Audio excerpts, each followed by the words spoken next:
Support for Carolina Business Review provided by Grant Thornton. Operating in more than 100 countries, our tax, audit, and advisory professionals specialize in helping companies unlock their growth potential. Blue Cross and Blue Shield of South Carolina, where healthcare is changing for the better. Find out how at ahealthysc.tv. And by Sunoco, a global manufacturer of consumer and industrial packaging products and provider of packaging services, with more than 300 operations in 35 countries. The fever pitch in election rhetoric is beginning to summit now. It certainly seems to be our nature to act fanatical almost with every nuance of this election season, and what's at stake, understandably so. However, the glare of it all obscures nearly everything else of consequence. Hello and welcome to Carolina Business Review, seen each week in every town in North and South Carolina for 25 years now. Housing is hot, innovation is key to forward momentum, banking continues to supply the lifeblood of fuel for our growth, and basic economic measures are where? We will try to distill what's worth knowing, and we'll be joined later again by South State Corp Chief Robert Hill. Please stay with us. Major funding also by Novant Health, bringing you world-class technology, clinicians, and care when and where you need it. The Duke Endowment, a private foundation enriching communities in the Carolinas through higher education, healthcare, rural churches, and children's services. And by Blue Cross and Blue Shield of North Carolina. Who's responsible for rising healthcare costs? Join us and many others in a candid discussion at letstalkcost.com. On this edition of Carolina Business Review, Doug Woodward from the University of South Carolina, Bryan Toney with InnovateGSO, and special guest Robert Hill Jr., the CEO of South State Corporation.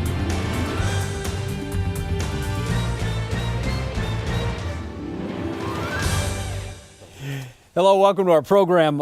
Sometimes, gentlemen, welcome. Doug, good to have you here, Bryan. And good to be usually here. A lot of the dialogue, the fun stuff happens right before the lights go up, but thank you for being here on the program.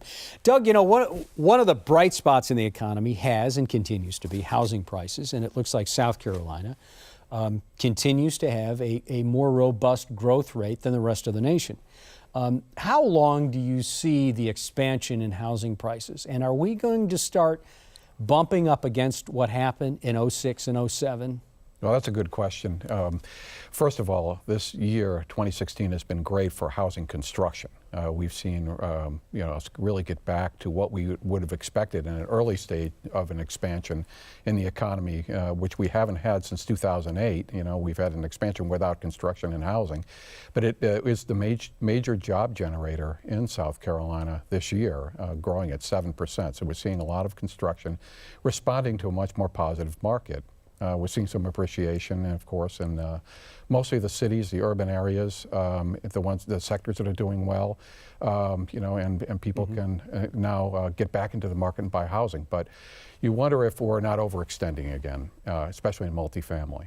So is it, as you said, it's multifamily, but is there a lot of single family going on as well? Well, there is some. It depends on the area, you know, certainly around, again, the major cities of Charleston, Greenville, the places that are doing well, but nowhere near like we saw from 2003 to 2007. So there's a big difference there. It's more about people coming back into closer to living into downtown. That's true it's true in Greensboro, and it's true in cities throughout the Carolinas. I'm going to give you a chance to wade in on this just a second, Bryan, but from the commercial and the kind of the commercial resident or commercial real estate, is it as hot comparatively as residential?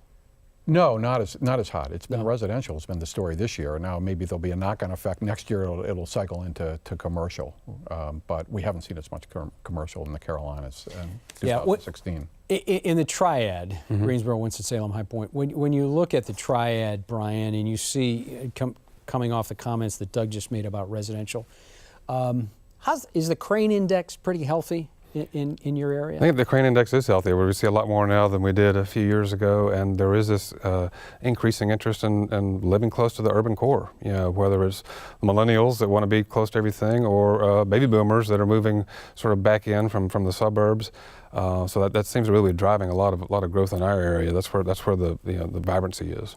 Do you think that Greensboro specifically, you know, there's been some false starts in that part of the state. It's a really unique region, Greensboro, Winston-Salem, High Point, 3 distinct different areas that have kind of their own idea, but also work closely in concert together, and there's been a start again, stop again initiative about how to best move that area forward. What is the best way to do that? I think that the best way, and when we're talking about this a lot lately, is to really go back to our core strengths.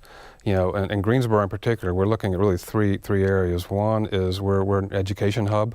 We've got 7 colleges and universities. You know, 5 of them have been around since the 1800s. Yeah. So that's a core part of our DNA. But we're also a maker city. This is a place that's been designing and making things, you know, since the late 1800s. And then combined with that, it's a very globally connected place. We've got a lot of international companies there. VF, the largest apparel manufacturer in the world, Syngenta, you know, Honda Aircraft, Volvo.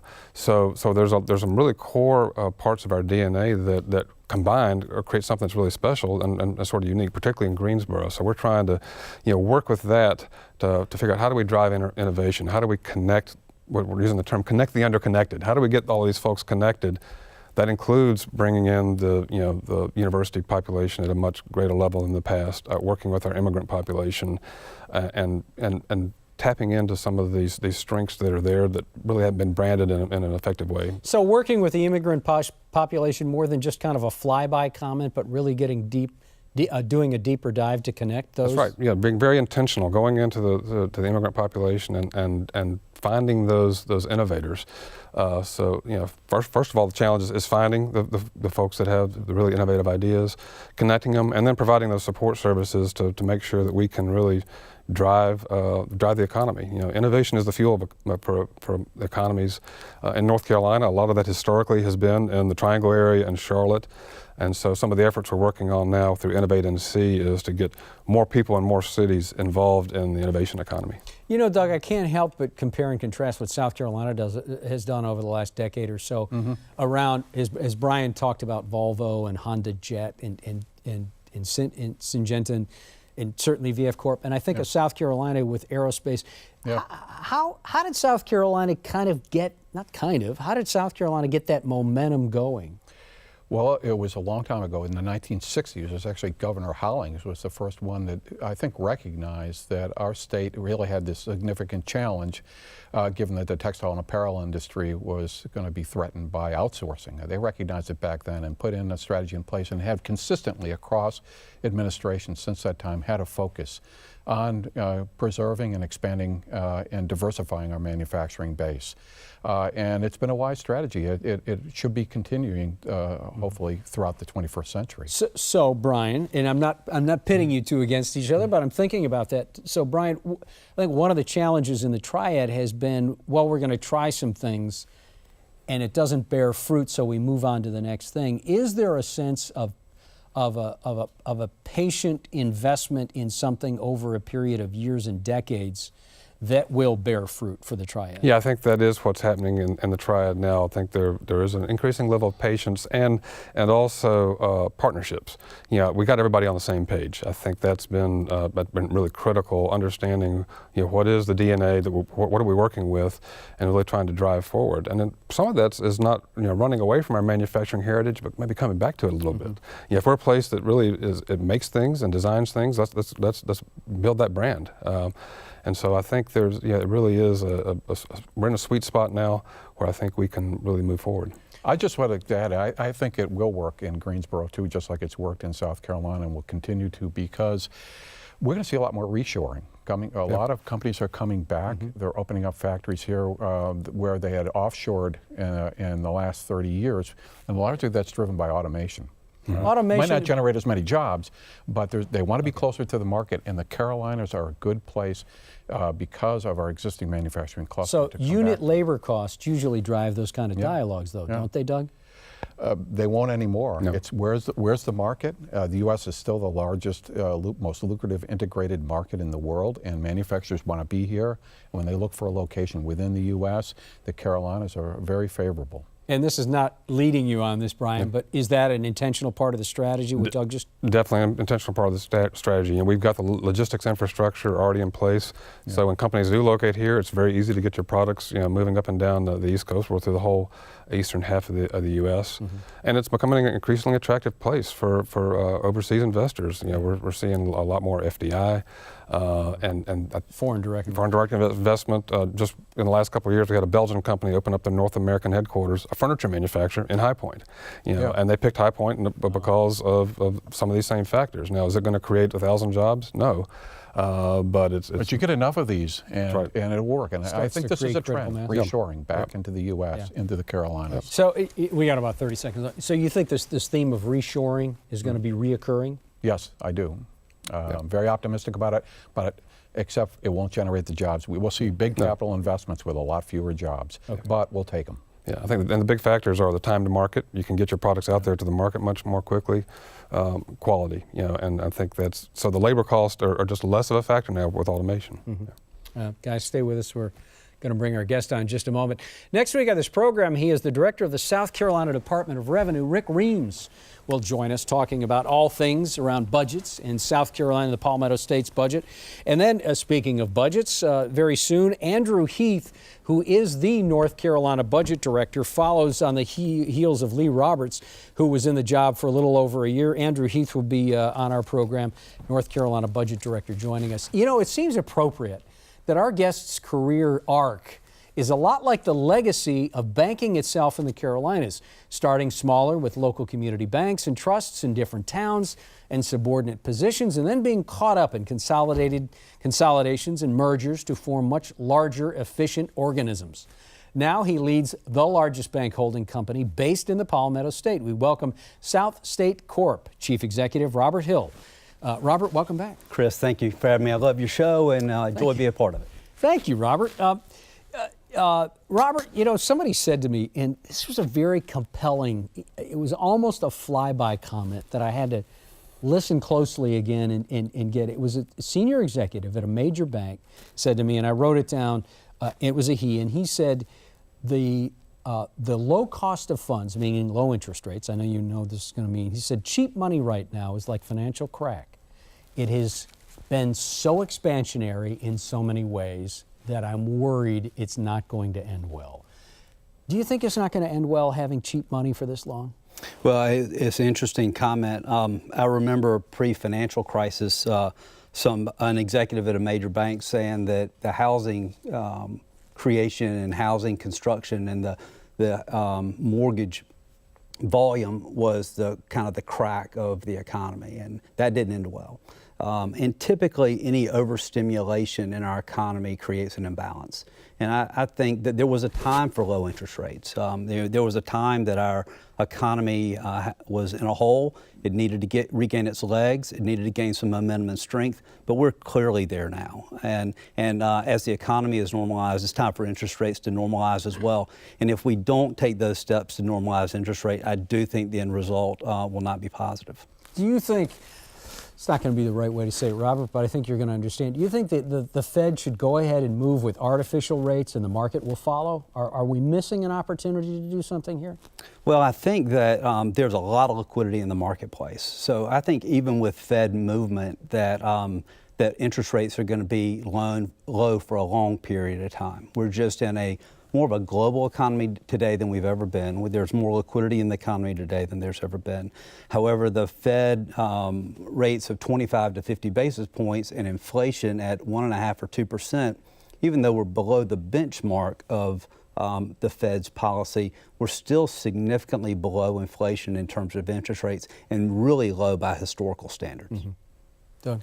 Just to follow up on that, do you think there's any chance of actually moving to negative interest rates? This was the year we were supposed to, ratchet up interest rates with the Federal Reserve.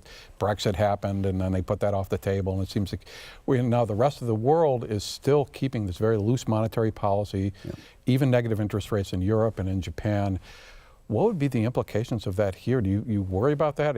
How would that affect banks? I think obviously it's been negative on banks, European banks. I mean, you can see that. Right. You can see the stimulus effect. I'm not sure if it's created more questions and problems than it has solutions.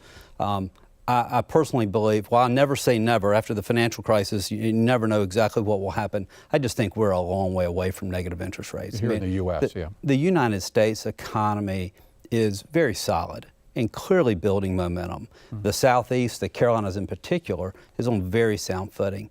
And I think also much less risk in our domestic economy today than we had during the pre-financial crisis. So it was so dependent on one or two areas. Now, much more diversity. I feel like people who are operating businesses today are doing it with less debt, less leverage, and better cash flow. Balance sheets for businesses are better they've been in a long time. So I don't worry about it because I actually think we're in the best country and in the best region of the best country in the world. And I continue to see our economy continue to grow, and interest rates need to follow that. Right. You know, there's been quite a bit of merger and acquisition activity in your industry over the last few years, particularly among regional banks. Just curious how you see that playing out, and what does that mean both for the banking industry and for consumers, I guess both on the residential and commercial side? Yeah, you know, it's amazing how it has changed, and the wave of consolidation and the forces of consolidation. They continue to be strong, and probably will continue to propel consolidation for years to come. If you look over the last 10 to 15 years, the industry's consolidated by about 3% a year. Now that was 3% a year when we had 15,000 banks, and then today at 5,000 it continues to be about 3%. So if you just kind of do that math out, you're going to continue to see the industry probably get cut in half over the next 10 to 15 years. What that ultimately means is the overcapacity that we have in the industry today. So you take a bank like ours, we're a little over $10 billion if you include our latest acquisition, but we're in the top 1 to 2% of banks in terms of size in the country, but still relatively small.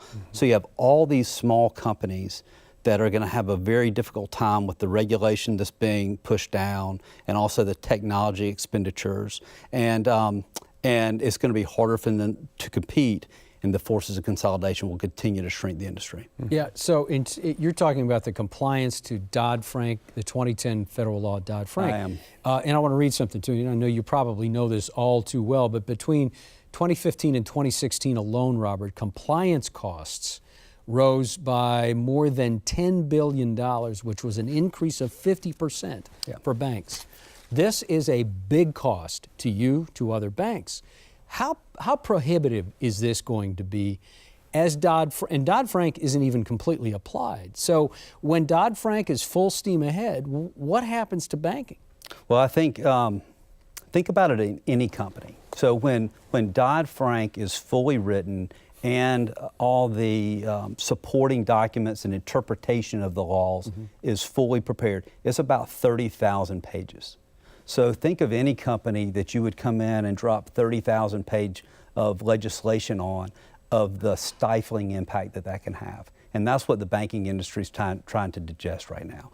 And it's going to be, and unfortunately, there's, I think, a philosophy with Dodd Frank that it was the larger banks, that is where we had the biggest issues, and that we needed to better regulate that. And there were weaknesses clearly and things that needed to change. So I'm not anti-regulation. There's clearly a role for regulation in the banking world.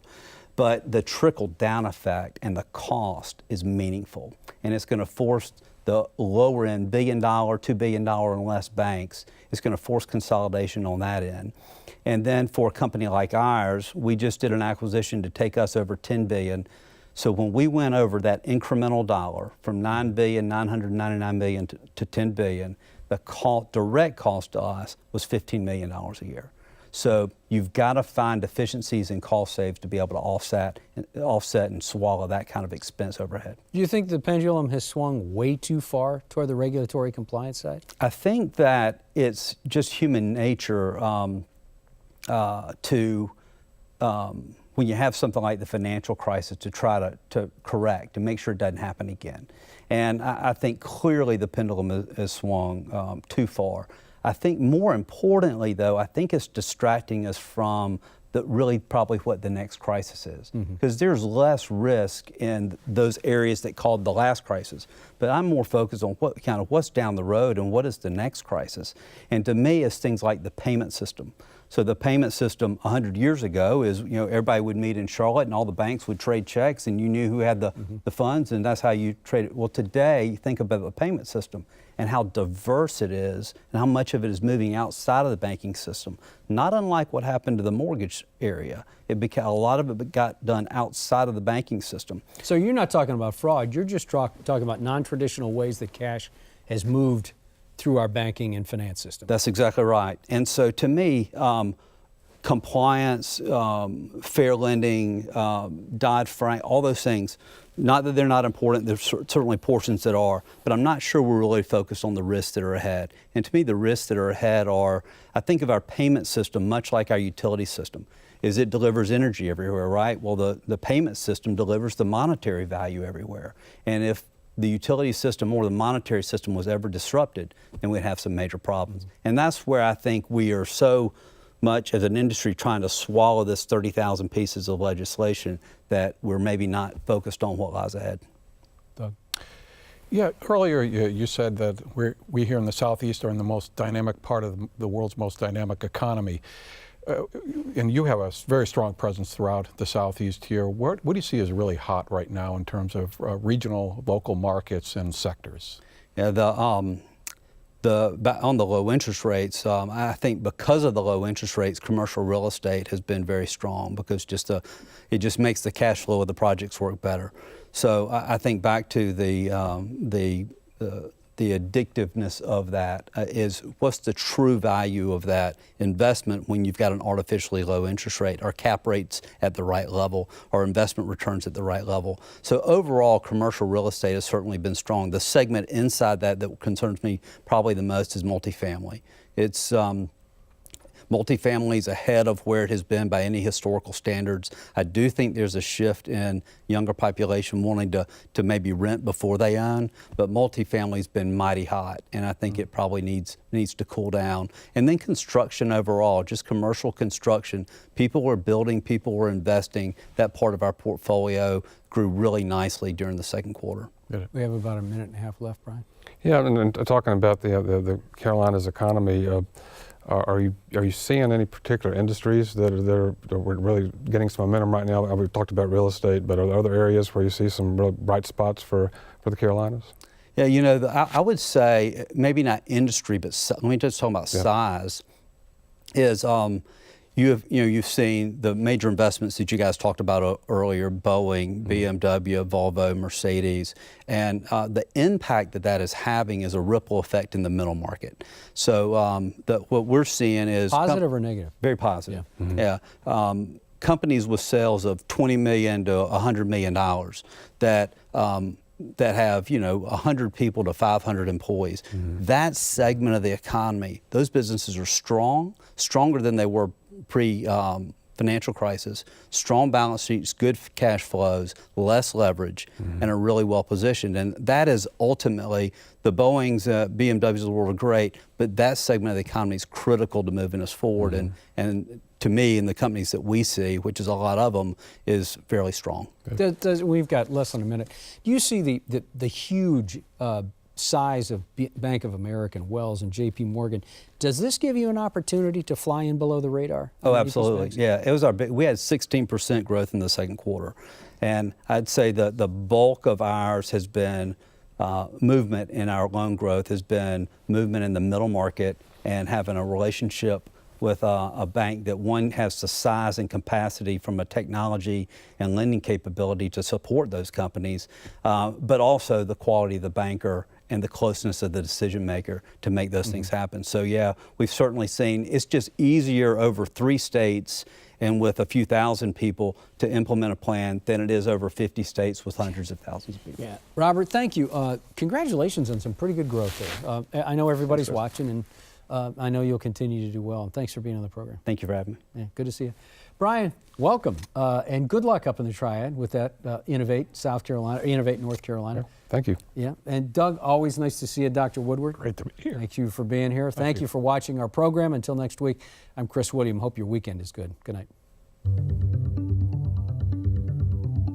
Major funding for Carolina Business Review was provided by the Duke Endowment, a private foundation enriching communities in the Carolinas through higher education, healthcare, rural churches, and children's services. Blue Cross and Blue Shield of North Carolina. Who's responsible for rising healthcare costs? Join us and many others in a candid discussion at letstalkcost.com. Grant Thornton, operating in more than 100 countries, our tax, audit, and advisory professionals specialize in helping companies unlock their growth potential.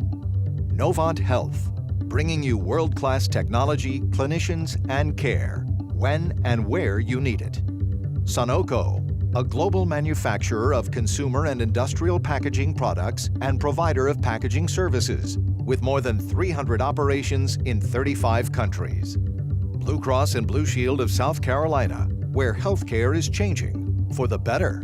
Find out how at ahealthysc.tv. And by viewers like you. Thank you. Promotional consideration provided by Business North Carolina Magazine. For more information, visit carolinabusinessreview.org.